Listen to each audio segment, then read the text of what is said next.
Hello everyone. Nagbabalik na naman si Mama Che sa ating pagbablog dito sa ating mga pananim sa labas. Nandito ako ngayon sa loob ng bahay kasi kukuha ako ng mga tanim dito sa aking mga halaman at ako'y magta-transplant na naman ulit ng mga tanim doon sa kabilang greenhouse, yung polycarbonate greenhouse ko. Yung kaka-build ko lang last month, I think. So ito yung aking mga indoors plant. Ayan sila.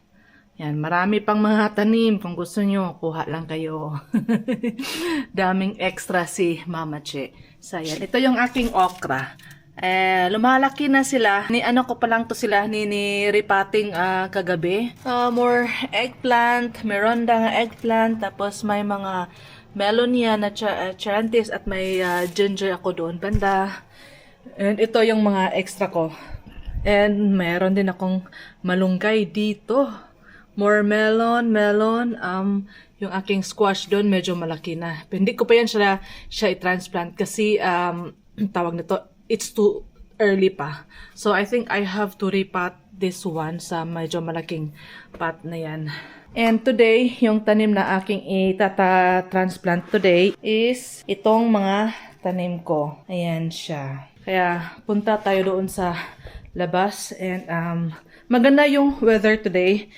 Super sikat ng araw. Right now, nasa 16 degrees Celsius. O, diba?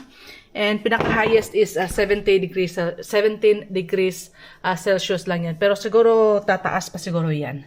And day off ko ngayon, kaya I will spend most of my time sa garden at sinabi ko sa mga bata 3 PM ko na sila kukunin para may enough time ako sa pagtatanim doon sa labas. And kaninang umaga bago ako umalis, binuksan ko na yung bintana or door ng aking dalawang greenhouse kasi umiinit na doon. Ayan. Tingnan natin kung gaano ba lamig yung Ito yung thermometer ko sa pag-check doon sa greenhouse, sa polycarbonate greenhouse ko. Diyan sa baba. Right now, 27.2 degrees Celsius. And yung minimum kagabi, nasa 2.5 degree Celsius siya. Hindi ko pa na-check yung mga tanim na tinatransplant ko doon. Hindi ko pa nabuksan kung anong itsura nila doon. 2 nights na silang bumaba ng degree doon. 2 degree Celsius sa loob ng greenhouse. So, bit-bit ko na naman. So, another transplant si Mama Che. Ayan. So, i-check muna natin yung anong progress ng ating mga tanim dito sa greenhouse. Kung anong itsura nila. Ayan. Oy! Buhay sila. Buhay, buhay. Buhay. Ayan. Buhay din. Ayan. At yan din siya. Yung cucumber din. Worried ako sa cucumber ko. Ayan, buhay. Pero ba't ito na? Hala. Hindi gumanda yung aking sun gold. Yung isang sun gold. Bakit kaya? Siguro kulang to ng tubig, no? Hopefully. And ito siya, okay naman to. Sun gold din to siya. Same lang yan sila. And yung ibang tomato ko dito, super healthy naman sila. And yung mga San Marzano tomato ko is healthy din sila. So I think I need to give it more water. Baka kulang lang yan sa tubig. Diligan ko muna to siya. Ayan. I think kulang lang to sa tubig kasi ito green siya, tapos nag-wilting lang siya. Sana wala tong disease sa roots niya. Didiligan ko lang to siya. And we'll check it later kung babalik yung dahon niya, lalo na ito yung bagong dahon na yung maliit, yung baby. So, ito yung i-monitor ko later sa pag-check mamaya. Yung aking mga dahlia na tanim, super healthy sila. Ang gaganda nila tangan. Tingnan nyo. Ayan. Ayan siya. O, diba? I think may 10 dahlia na tanim na nag-germinate na siya. So, I'm so happy. We'll try. Bigay yun sa katrabaho ko. So, andito na ako ngayon sa loob ng greenhouse. Ay, kalimutan ko pala yung tanim ko. Saan ba yun? So ngayon, pasok na naman tayo sa loob ng polycarbonate greenhouse para mag-transplant tayo ng mga ibang tanim dito. Ayan. Dito banda na raised bed sa may as you can see, may nakatanim na radish dito and carrots doon sa pataas. So itatanim ko yung mga tanim dito sa empty na area na to dyan para magamit ko yung every space ng aking raised bed. So ang plano ko dito sa raised bed nito is 4 na klaseng California na red pepper and 4 na klase na California Wonder na yellow pepper, and then 2 lemon na dyan banda ko itatanim, and 2 eggplant dyan na yung Filipino eggplant na pahaba. So, may 3 nang nakatanim dyan na yung red bell pepper, so itatanim ko pa sa dulo doon yung isang red bell pepper. Pipili lang ako syempre sa kung sino yung pinakamaganda at healthy. And before ko ito itatanim, titingnan ko muna yung sa ilalim ng dahon kung meron pa bang nakatago dito na mga aphids para hindi ito masyadong mag-spread. At meron nga akong nakita. Wala na siyang aphids. Okay yung roots niya, oh. Diba? Kulang nang ng dilig.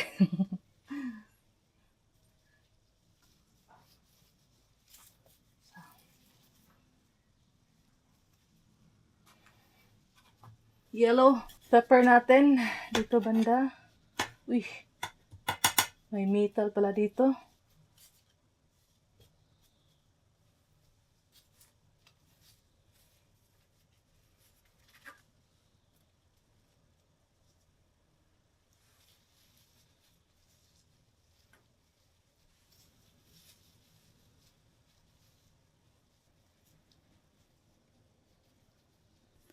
I-rest ko na to sila na sa pagtanim kasi gaganda yung weather this few days from now.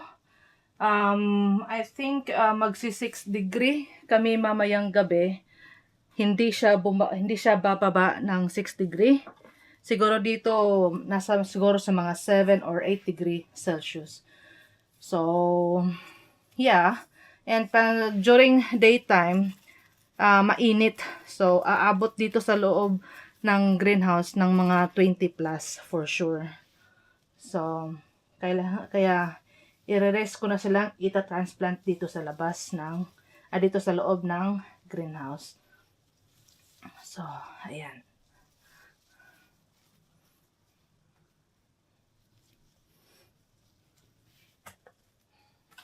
Baliktarin ko to siya para matanggal ko yung tanim eh. So, ayan.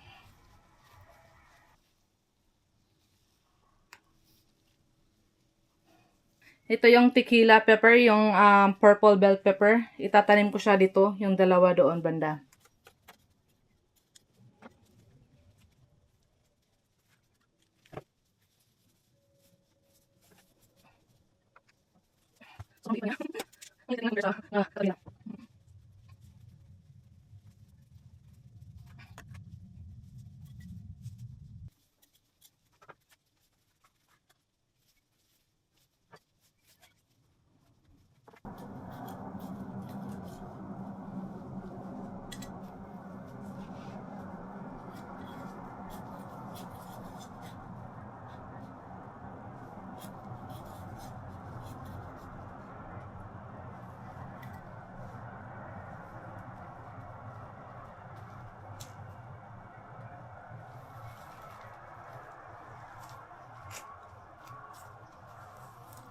Itong Thai chili na to is own seeds ko na to siya. Nakasave ako ng Thai chili last year. So, I'm not sure if the same product ba rin siya o resulta nito. But, I will try. Kasi sabi nila, pag magsisave ka daw ng own seeds mo ng mga chili, you have to secure them para hindi mag-cross pollination. So, let's see kung ano maging itsura nito.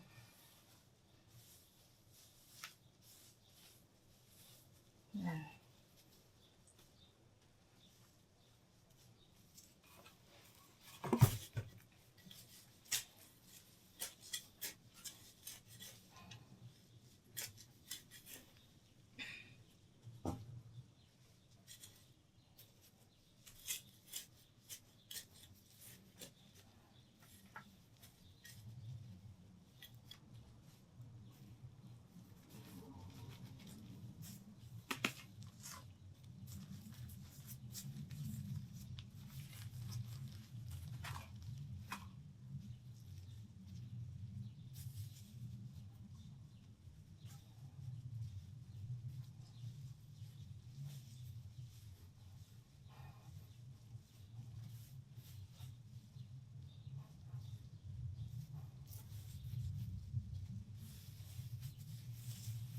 So, dito bandang raised bed, ang itatanim ko dito is sa dulo is yung okra ko, isa, dalawa. Yung snack pepper, yung red tsaka yellow. And then sa dulo is dalawang eggplant na meronda. May isang okra ko dito na itatry kong itanim if mabubuhay ba to siya. So, another experiment din to siya. So, risking one plant for experiment if they will really survive. Planting them too early. Ayan.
Kailangan ko tong lagyan ng name tag dito kasi red pepper yan siya. Para malaman ko. And dito is yung yellow na snack pepper.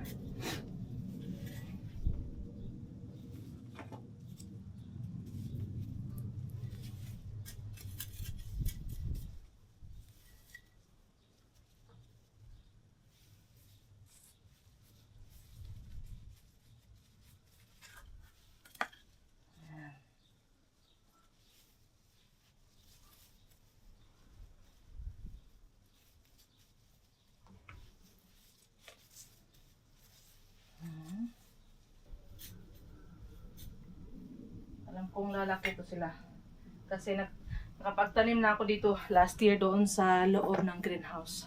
Doon sa glass greenhouse ko. Na parang ma-occupied nila lahat ng area ko doon.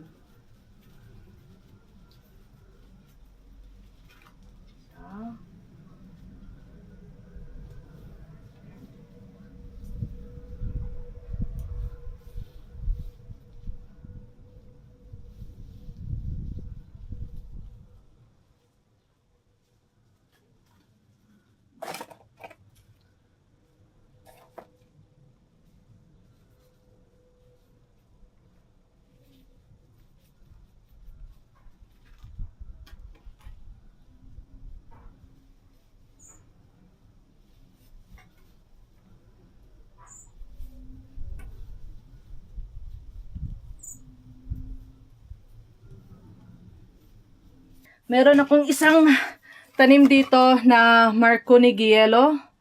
Yan, isa lang yung natanim ko dito so far. Kailangan ko ng dalawa. Yung isang malaki dyan na tanim. Giello yan, Giello, Marconi Giello. Pepper din siya. So, itatanim ko yan either doon siguro sa dulo. Para melon or cucumber dito sa labas na area. Para pag-akyatan nila sa taas.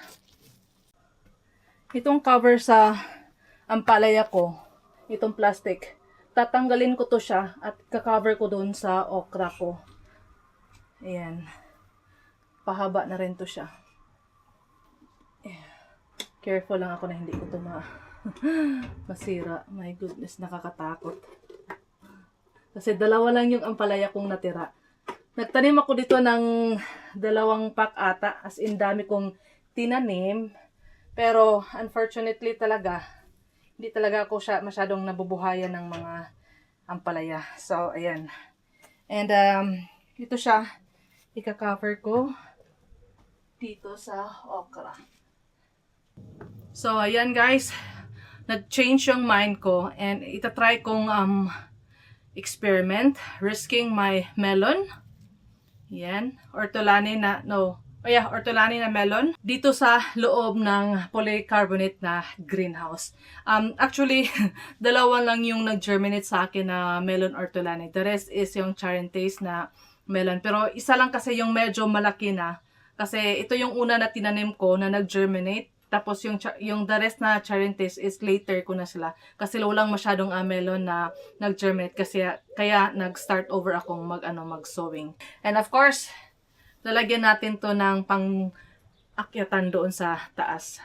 So, yeah, let's risking my melon. Dito banda siya titira yung aking isang melon.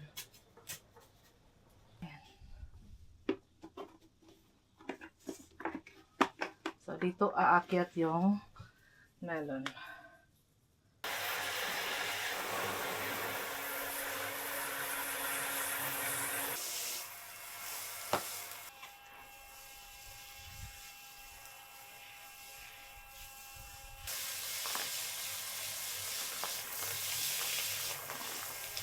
So, ayan guys.